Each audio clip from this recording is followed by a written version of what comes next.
Hello, I'm Andrea Prontera and I want to present you this paper that I co-authored with my colleague Alessandro Rubino from the University of Bari.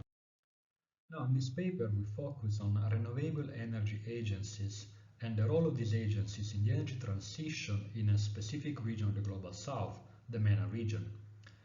And we asked in particular three general research questions, which are the main drivers of REAs diffusion in the MENA, and which is the role of these agencies in national electricity energy governance.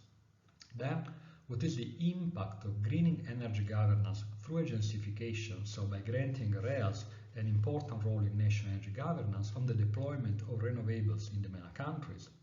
And finally, what are the effects of this form of green agencification on the democratic potentials of the energy transition? We think that it is important to focus on these renewable energy agencies because so far they've been overlooked by both the literature on agencification and the literature on the energy transition.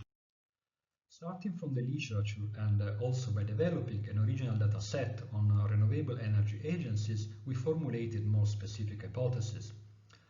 The first hypothesis is that REA diffusion is positively influenced by international and transnational dynamics and negatively influenced by the high level of fossil fuel rents in a country as a proxy for the rentier state political economy.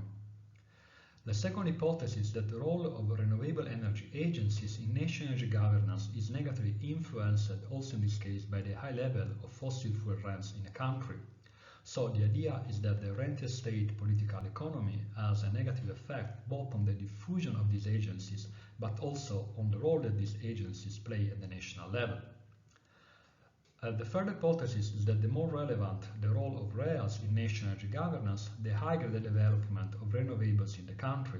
So the idea is that these agencies can have a positive impact on the development of renewables in a country. And finally, we also developed a comparison between Morocco and the United Arab Emirates to have a better understanding of the impact of green agencification on the democratic potentials of the energy transition. Now, just something about the findings and the conclusions of the paper, and obviously in the paper there's much more. So, the spread of renewable energy agencies in the MENA has been favored by the intermediation of international and transnational actors, and a very important role has been played by the European Union, but also by the donor community in this process. Secondly, the fossil fuels rentier political economy has negatively affected green agencification.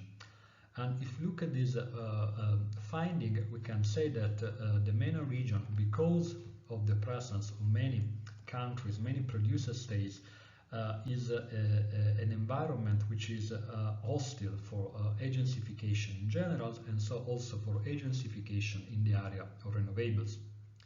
But we also found that when renewable energy agencies are involved in project development, they can have a positive effect on the deployment of renewables. In particular, renewable energy agencies can help the countries in the MENA to overcome regulatory and policy barriers, which usually can hinder the development of renewables.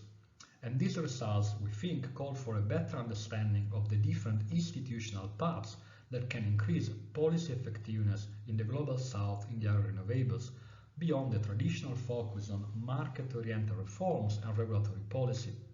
However, the donor community should be more concerned about the scarce democratic effects of green agencification, and this is the case especially when renewable energy agencies are involved in developing large-scale projects which are steered by the ruling elite.